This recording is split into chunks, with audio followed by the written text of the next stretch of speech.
Hello everybody and welcome back to some more Pokemon Crystal No Healing in Battle Nuzlocke Challenge. In the last episode, we made our way in an interesting path all the way kind of towards Fuchsia City, south of Lavender Town, to catch a Chansey, which I tricked you guys into thinking I was going to use for my 6th team member.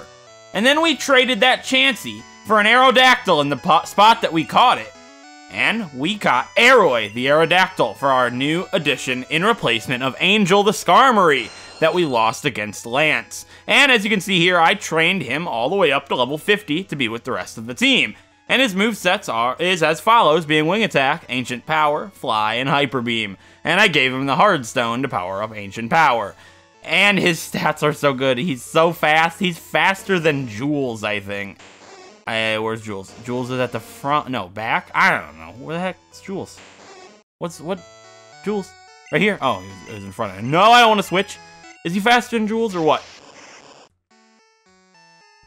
Almost. They're almost the same, which is crazy.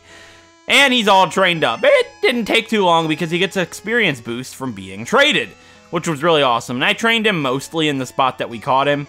Now, I'm not going to explore Vermilion City this episode. As you can see to the thumbnail, I am going to be fighting Lieutenant Surge this episode, which is really cool. So if you guys are new to this series, gym battle episodes are different than the regular episodes. I am going to be fighting just the gym, no cutting, me, the gym trainers, and the gym leader, all in one episode. But there is something really special that I would like to share with you guys before we get this episode started. Johto is really good to me. Maybe it's because training takes a long time, but while I trained Arrow up, something special did happen, and I'm going to show that to you guys now. Oh my god, guys, I am recording training for Aeroy the Aerodactyl for the Crystal Nuzlocke, and I just found a shiny Noctowl! Oh my god, I wish it was Chansey, but like, this is amazing. It's way better than Quagsire, because Quagsire can run away. Oh my god, I would be shaking right now. I am shaking right now.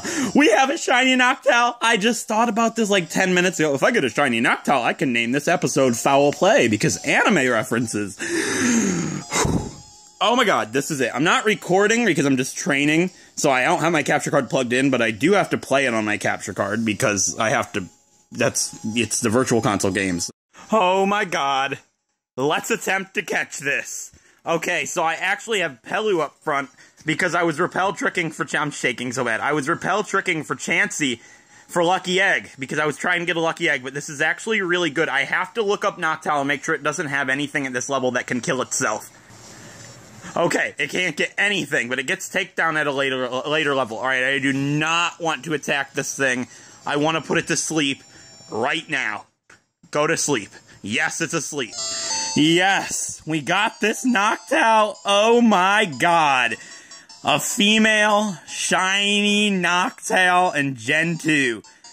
This is my 4th 1 in 8,192 shiny Pokemon I have ever caught.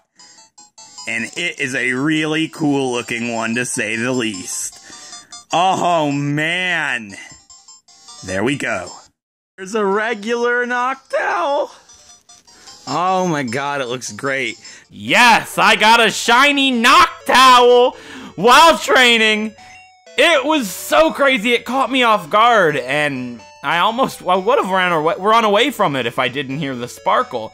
So, I want to go ahead and show you guys our Noctowl. Now, I'm not sure if I put it in, but I did name it in the clip. I might have just removed it because I changed its name. But I changed its name because I was thinking, I got this Noctowl because of Angel. I was really depressed and demotivated about this playthrough after I lost Angel, and I just wasn't feeling it like I was before, and when I ran into this Noctowl, it gave me the push that I needed to finish this game off to its fullest.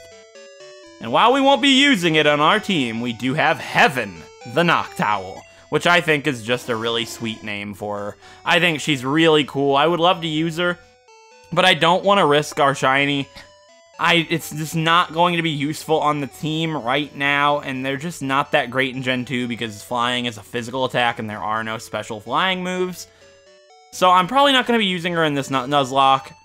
I'll probably end up trading her and have her not count in this Nuzlocke and trade her over to a regular playthrough of Crystal where I play through with her. Just because I would like to give her the fullest experience and not have her tied down to a Nuzlocke challenge.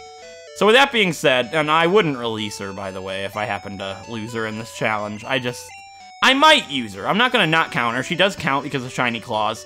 If something happens to Arrow, well, to Arrowway, I might. But I would rather not. So, with all that out of the way, it's time to go ahead and take on Gym Leader Surge. Now, the Kanto Gym Leaders are pretty sad. They're a sad bunch in Pokemon Gold, Silver, and Crystal. So don't expect too much, but let's enter the gym and talk to the champ in making guy and get our first gym battle in Kanto underway. Yo, champ in making, you lucked out this time. Lieutenant Surge is very cautious. He has traps set all over this gym. But, the traps aren't active right now. You'll have no problem getting to Lieutenant Surge. Yeah, so the traps aren't a thing in this game, apparently. Which is fine, but I do want to fight all the trainers because that's just how I do everything. Now, obviously, Akari's going to cream through this gym, but since Akari's level 52 and the other part of the team isn't, I'm going to use Deimos for this gym. And I'll use Akari for the gym leader, probably. I probably don't even need to, but yeah, since I'm not cutting in gym battles, I can't cut these trainers out, even though they're really miserable. Like, you think the Kanto gym leaders are a sad shape? Gentleman Gregory here and his allies are even more of a sad bunch. They have level 37 Pokemon. Well, I know one of them has like a level 30 Magnemite, which is just a joke. Also, I don't know why I used Shadow. Like, Static's not a thing. Duh. Abilities didn't exist yet. I was gonna be like, I should have used Bite because it doesn't make contact. No. But Bite would make contact. Shadow Ball wouldn't, even though they're the swapped. Like, Bite's a special attack. I think Bite would have still. Like in Generation 3, I believe with Static, a move that makes contact affects it regardless of it being a physical or special move. Like Bite in Gen 3 is a special move, but I believe it still activates Static because it's a physical contact move, whereas Shadow Ball is physical, but it wouldn't actually enact Static. I think that's how that works, because you can tell whether a move's going to make contact or not based on the type of move. Like, obviously, Shadow Ball being physical doesn't make contact, and Bite being special does actually make contact because you're physically biting the Pokemon. That's probably what made the physical special split come into fruition in Generation 4, because it didn't really make too much sense. And they can... I never mute my phone. You can always judge whether a move is going to be physical or special pretty much based off of by how the move is, obviously. Like, Explosion is a harder case, because Explosion, you're not too sure if it makes contact or not. It is a physical move in Generation 4, obviously, but it's one of those attacks that they're physically exploding. And I guess you could say Shrapnel might hit my Pokemon, which is what makes it physical, but in reality, it's like coming from afar. But I can see also this guy's name is Juggler Horton. I'm not gonna make the meme, even though it's already made itself. But not Horton Here's a Who, it's a more A kind of Horton, if you know what I'm saying. Anyways, yeah, like, you can kind of tell. There are some moves that are like, I don't know if that's supposed to be physical or that's supposed to be special or not. I can't really think of them off the top of my head, but I guess the physical special split in Generation 4 kind of makes you forget about that in a way, because, like, oh, it's a physical attack, why would you even debate it? Or it's a special attack, why would you even debate it? But there are some of those attacks that just don't make too much sense. And some could argue that, hey, Shadow Ball makes contact because the ball is physically touching the Pokemon. And if that was the case, every move would be a physical attack, because Water Gun makes contact, the water spot hits the Pokemon. Physical means the Pokemon that you're using actually makes physical contact with the other Pokemon. It's kind of like in an MMA fight. If you're fighting and punching somebody, if you punch them, you just made physical contact. But if you threw a chair at them, you didn't technically make physical contact, you used a special move, if that makes sense. It doesn't really. But that's kind of where Pokemon comes into play. And, I mean, how far can it get when you're comparing Pokemon to MMA fighting? And this guy's a joke. He has, like, 4 level 32 Magnemite or something. He's real sad shape, but we have to fight him anyways. Because, do we really, though? Like, we get to hear some really good music. My rule is I have to fight everybody, and I do know some trainers that are just complete numbskulls and they just suck. Like, look at this, level 27 Magnemite. Come on. But I do have to fight everybody. That's why this series was an experiment, because I know there's a lot of Pokemon in this game that just are weak. this is one of those games where it's really repetitive, having a full-on series. But with this series being an experiment where I do jump cuts and I show the highlights and I show the progression, more so than fighting youngster Joey for the 100th time with his level 10 Rattata, it makes it a little bit different than as if it's just, oh, you're doing Johto again. Joy. But at least we're hitting through with Deimos here, so it minimizes the length at which this gym is going to take us to clear. And Deimos is going to grow to level 52 here after the end of this guy, which is pretty good. So the whole team would be level 52 except for Aroy and Jules, which we can fix that over the next few episodes. And Kanto's going to go really quick, because this generation is strange. Kanto progresses very rapidly, and I should be able to make it to blue within 10 or 12 or 15 episodes, just because the game progresses at such a fast rate at this point, because like I said, there's not too much to do. You just go gym. Like, in my Heart Gold series, I had 3 gym leaders in 1 episode in Kanto. Was that necessary? No, I could have easily split that up into 3 videos, and that was back when I did daily videos, so it was like, that would have been pretty beneficial for me. And that's how I do things now, just because it has a separate thumbnail. It's just easier to coordinate and stuff like that. And this is supposed to be a short series anyways, so that's how things are gonna be. But I did bust through so many gyms so quickly back in Heart Gold and Soul Silver just because the game is really easy. It's really easy to go the entire length of Kanto without losing anybody, until you get to Blue, of course. And there are a couple of trainers who pack stuff like Counter and Mirror Coat that can catch you off guard if you're not prepared for them. But one thing amazing here is Deimos at level 52 wants to learn the move Moonlight, and we are going to get rid of Mean Look, because I don't have any use for Mean Look. And Moonlight is a way that Deimos can heal himself in battle when I'm not allowed to use items on him, which is going to make him a very huge member of the team moving forward. And that's one of the main reasons that I actually chose to use Umbreon on our team back in Cianwood City. So, with that being said, the gym trainers have been cleared. Unfortunately, they did take a while. That's why Jasmine will probably be the quickest episode on the entire channel for a long time, because she's one of the few gym leaders that doesn't have any trainers in her gym. I know Blue doesn't in this game, but Blue is a challenge, whereas Jasmine was 1, 2, 3, you done. So, you know, there's not too much really to say about that one. I'm gonna throw Akari up front. We're gonna go ahead and talk to the gym leader and get this first Kanto gym leader underway. Let's talk to Lieutenant Surge and get this fight started. Hey, you little tyke! I have to hand it to you. It may not be very smart to challenge me, but it takes guts. Guts. I had to do it. Like, remember that Nickelodeon show? It was good. Guts. No, I'm sorry. I've never interrupted a gym leader's dialogue before, but it was necessary. When it comes to electric Pokemon, I'm number 1. I've never lost on the battlefield. I'll zap you just like I did my enemies in the war. Time for the first Kanto gym leader of the Pokemon Crystal. No healing in Nuzlocke. No healing in Battle Nuzlocke Challenge. That's the only entertainment you're going to have in this fight, because Lieutenant Surge is an idiot. He is the Electric-type gym leader of Vermilion City in the Kanto region. Oh boy. Alright, first up is going to be Raichu.